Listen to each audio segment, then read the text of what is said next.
Bismillahirrahmanirrahim. Assalamualaikum warahmatullahi wabarakatuh. Waalaikumsalam warahmatullahi wabarakatuh. Waalaikumsalam Waalaikumsalam warahmatullahi warahmatullahi wabarakatuh. Baiklah, wabarakatuh. baiklah anak-anakku yang Bapak banggakan. Hari ini adalah hari pertemuan kita untuk mempelajari mata pelajaran sejarah kebudayaan Islam. Yang mana sejarah kebudayaan Islam ini paling banyak orang-orang menyebutkan bahwa pelajaran yang sangat membosankan. Tapi menurut Bapak ini sangat-sangat menarik kalau kita perbincangkan. Oke, baiklah anak-anak, sebelum Bapak mau memulai pelajaran kita di pagi hari ini, saya minta Ketua Kelas Nadedi untuk membuka atau membaca doa sebelum kita memulai pelajaran kita. Silakan Nadedi.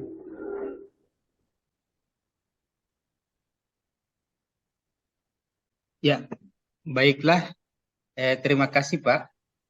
Saya akan membacakan doa dengan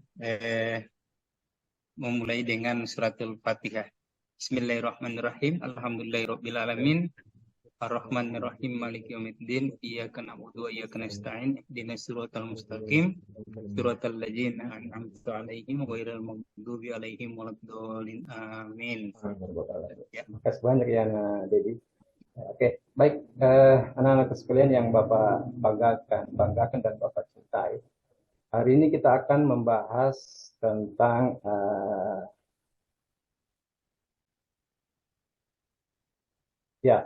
tentang Daulah Abbasiyah membangun peradaban Islam.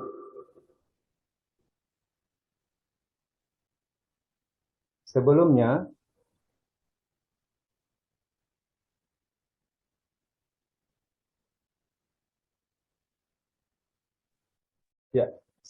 kita masuk ke pembelajaran, Bapak mau menyampaikan pelajaran sebelum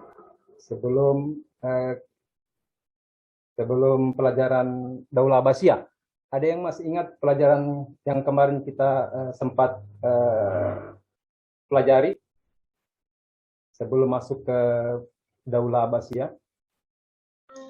Ya Pak, kemarin kita belajar Daulah Umayyah. Ya, Daulah Umayyah, betul sekali. Nisma, ya, bagus sekali. Nisma, masih ingat siapa pendiri Daulah Umayyah?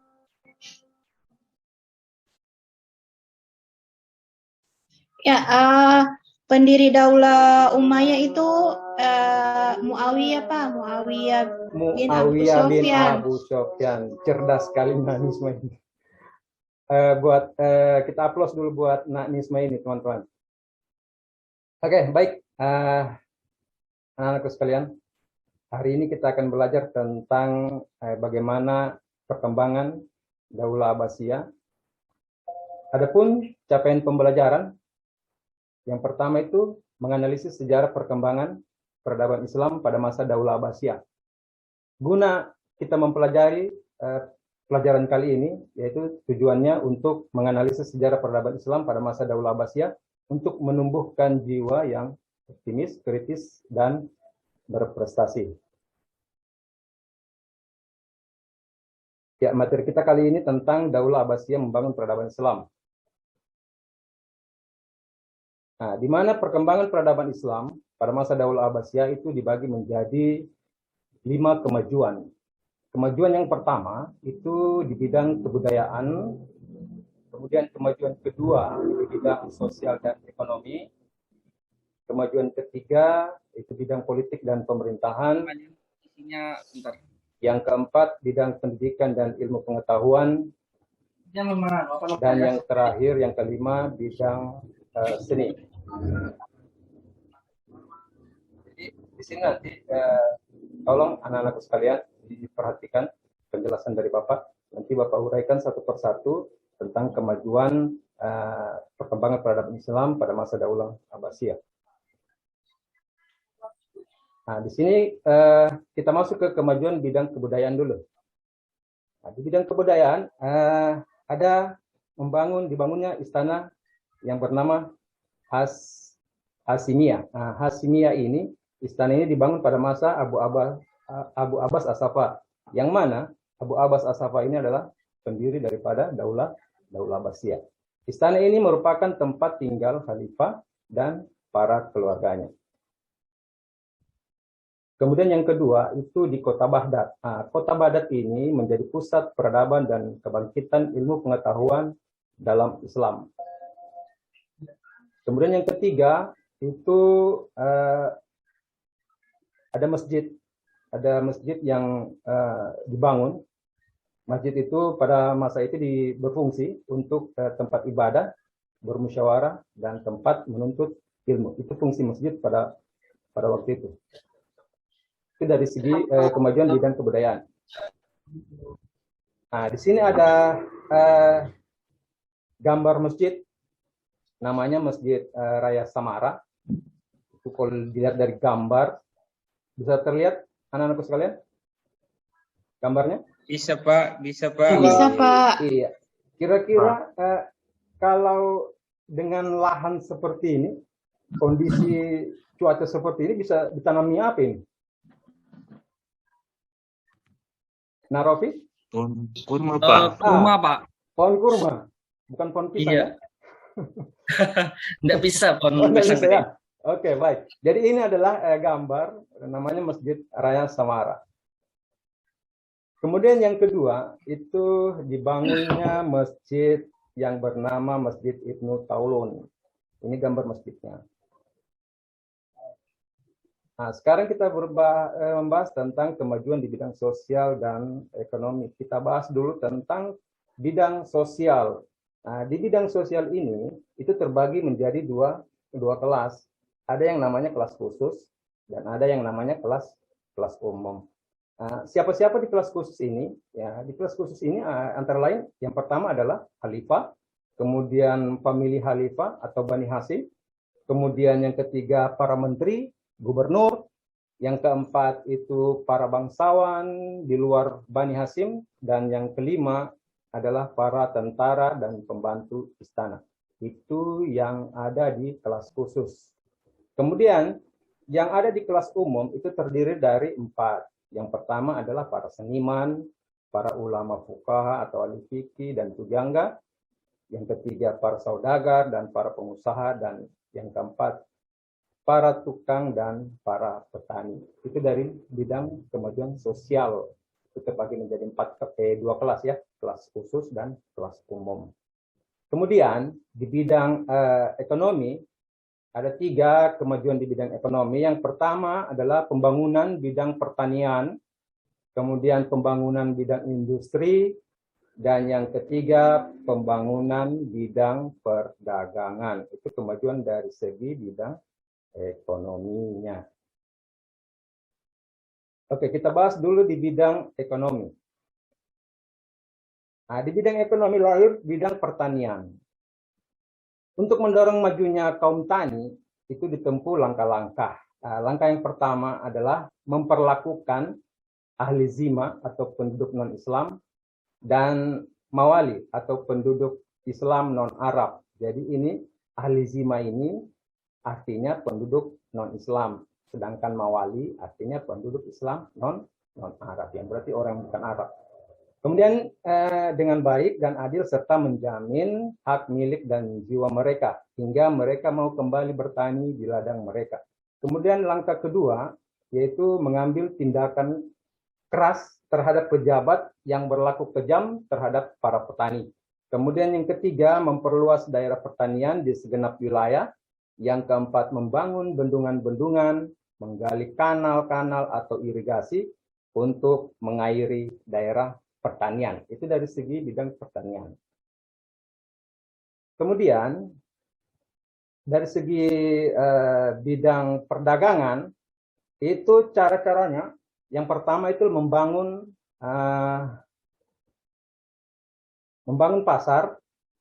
pasar-pasar di berbagai kota, kemudian mengadakan pameran-pameran perdagangan.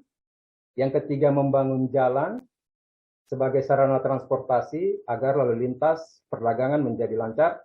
kemudian mengadakan perdagangan dengan negara-negara lain, dan yang terakhir yang kelima itu membentuk armada-armada laut untuk melindungi pantai dari serangan bajak laut. Itu dari segi bidang perdagangan. Kemudian dari bidang industri, nah, di industri ini ada kota Basra, itu dikenal dengan industri sabun dan gelas. Kemudian kota Kufa dikenal dengan industri sutranya. Kemudian kota Persia dan Khurasan dikenal dengan industri barang tambang. Di kota Khuzestan itu ada industri tekstil sutra yang bersulam. Kemudian di Khurasan itu ada industri wol. Kemudian di kota Baghdad ini sebagai ibu kota negara yang memiliki berbagai industri seperti 400 pabrik gelas, 30.000 kilang keramik, dan 400 buah kincir angin, dan memiliki industri lainnya. Itu dari segi kemajuan bidang ekonomi dari 3 aspek ini, bidang pertanian, perdagangan, dan industri. Nah, sekarang kita masuk ke bagian kemajuan di bidang politik dan pemerintahan. Nah, di sini ada terbagi menjadi 5 periode.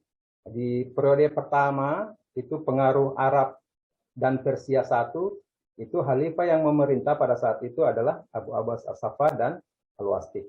Kemudian yang kedua periode 2 atau pengaruh Turki satu, yang memerintah pada saat itu adalah Al-Mutawakkil dan Al-Mutahfi.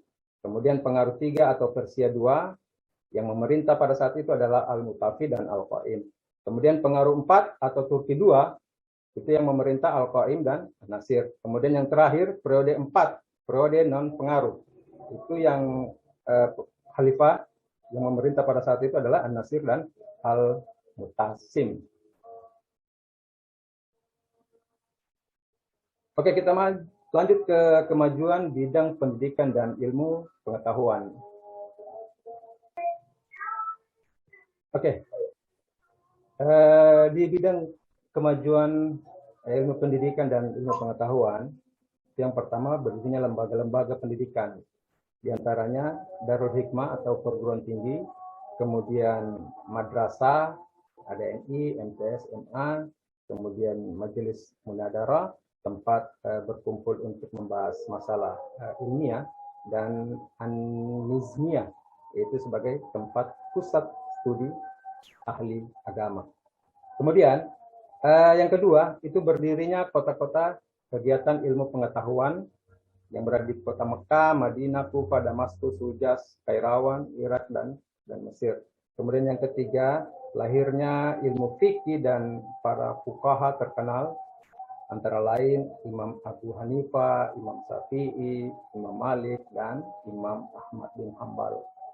Itu dari segi kemajuan bidang pendidikan dan ilmu pengetahuan.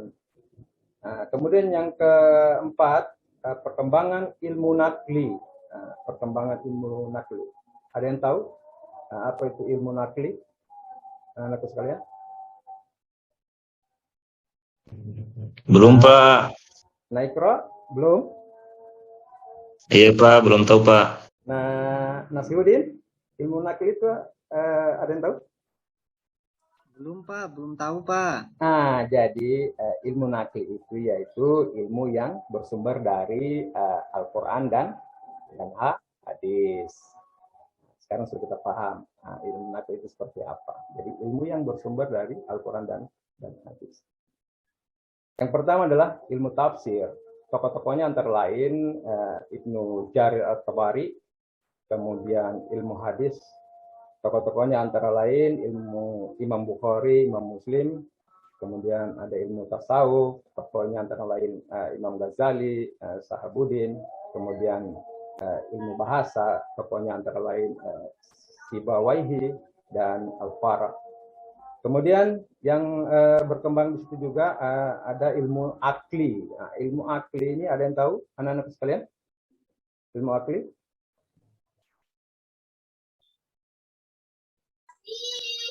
Barangkali Naadit? Ada Naadit? Ilmu berdasarkan akal, Pak Guru, atau bagaimana, Pak Guru? Akli. Iya, cakep. Orang bilang cakep. Jadi ilmu yang berdasarkan pada pemikiran atau rasio. Jadi itu ilmu akli.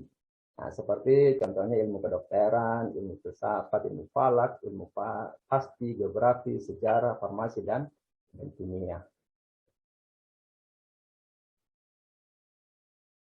Nah, di sini ada gambar sosok tokoh ilmuwan Muslim. Ada namanya Al-Khawarizmi. Nah, ini adalah penemu Al-Jabar ya, penemu Al-Jabar. Al-Jabar ini adalah bidang matematika. Kemudian yang kedua itu ada Ibnu Sina. Nah, Ibnu Sina ini terkenal dengan ahli bidang kedokteran. Dikenal juga sebagai bapak kedokteran modern. Oke, di kemajuan bidang seni. Di bidang seni ada seni bahasa. Ciri-ciri khas sajak di zaman Abbasiyah, yang pertama mengutamakan keindahan kata, kemudian pengutaraan keindahan kasih, kemudian berlebihan, mengandung filsafah untuk mengembangkan akal. Dari segi seni suara, musik, dan seni tari itu ada mendirikan sekolah musik, menyusun dan menerbitkan buku-buku tentang musik, kemudian mendirikan pabrik-pabrik alat musik, dan mengadakan festival atau lomba musik. Kemudian dari segi seni rupa itu ada ukiran huruf yang wujud lainnya terletak di gedung atau di dinding-dinding istana, ukiran ayat Al-Quran, hadis pada mimbar, dinding, pilar, dan mihrab. Kemudian kubah 4 yang berada di kota Baghdad. Itu kemajuan dari bidang seni. Kemudian dari segi bangunan dan arsitektur itu ada Masjid Samara berpusat di Baghdad. Nah, masjid ini terbuat dari batu bata bakar, mempunyai jalan spiral untuk naik ke menara masjid. Kemudian Masjid Ibnu Taulun itu dihiasi ornamen khas Islam dan meneranya spesifik dan tangganya yang melingkar. Kemudian bangunan arsitektur kota di kota Baghdad ini, kota ini pernah menjadi pusat perdagangan kota, mempunyai istana yang bernama Karuzabat yang luasnya kurang lebih 160.000 kasta persegi. Kemudian kota Samara, kota ini nyaman, indah, dan teratur, dihiasi dengan 17 istana mungil. Itu kemudian di bidang seni. Nah, kemudian tugas kelompok. Nah, di sini saya akan membagi dua kelompok. Nah, yang mana nanti kedua kelompok ini akan menjelaskan tentang bagaimana kondisi perkembangan peradaban Islam pada masa pemerintahan Daulah Abbasiyah. Nah, kelompok pertama itu ada Nadedi, Nanisma, Nakadri, Nasukma, dan Rofiul. Kemudian kelompok kedua Aditya, Nasihudin, Rakna, dan Ikra. Nah, oke. Jadi saya akan membagi dua kelompok tadi. Tolong duduk di kelompoknya masing-masing.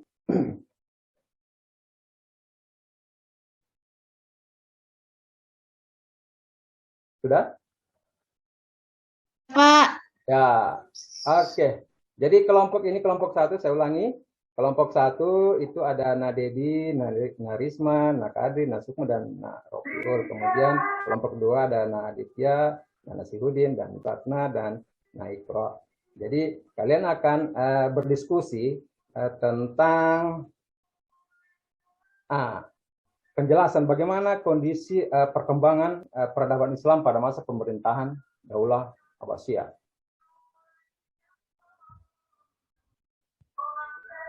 Ya, Pak. Oke. Bapak kasih kesempatan kurang lebih ya 3 menit boleh? Boleh, Pak. Oke, baik sekali. Oke, silakan Pak, tertutup, Pak. Apa tulisannya itu, Pak? Tertutup tulisannya, Pak. Didiskusikan. Ya, menjelaskan tentang bagaimana kondisi perkembangan peradaban Islam pada masa pemerintahan Daulah Abbasiyah.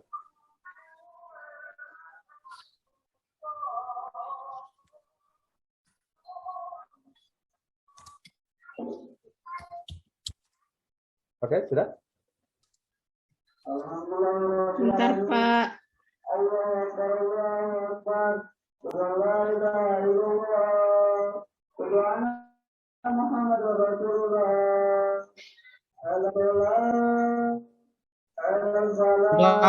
Untuk kelompok 2 sudah.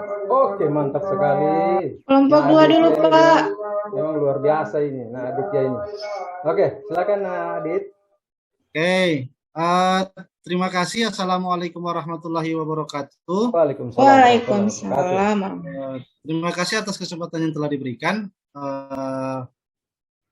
Hasil dari diskusi kelompok kami ini menjelaskan tentang perkembangan peradaban masyarakat Islam atau daulah pada saat masa daulah Bani Abbasiyah. Nah, sepengetahuan kami dan yang kami dapati bahwa masa kekhalifahan Abbasiyah ini itu dikenal dengan perkembangan atau berkembang pesatnya ilmu pengetahuan.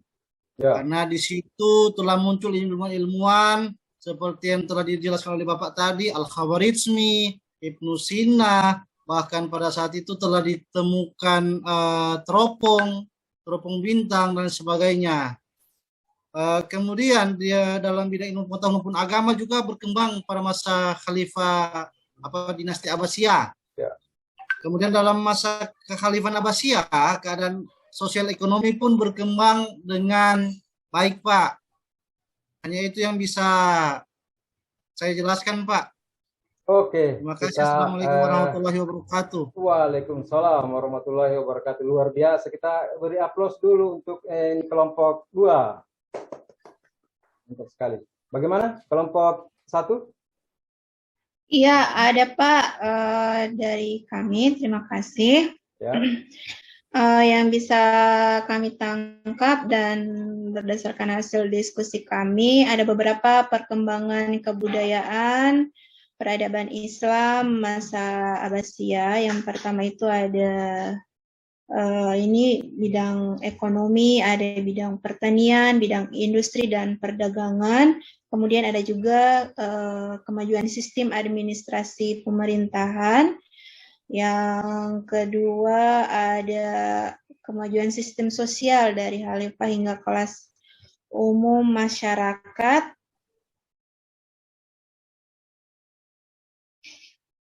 Ya, barangkali Pak itu saja yang bisa kami presentasikan, Pak. Terima kasih. Oke, baik sekali anak-anakku semua yang sangat Bapak banggakan, luar biasa sekali. Artinya kalian sudah memahami sebagian besar apa yang sudah telah kita pelajari. Nah, kemudian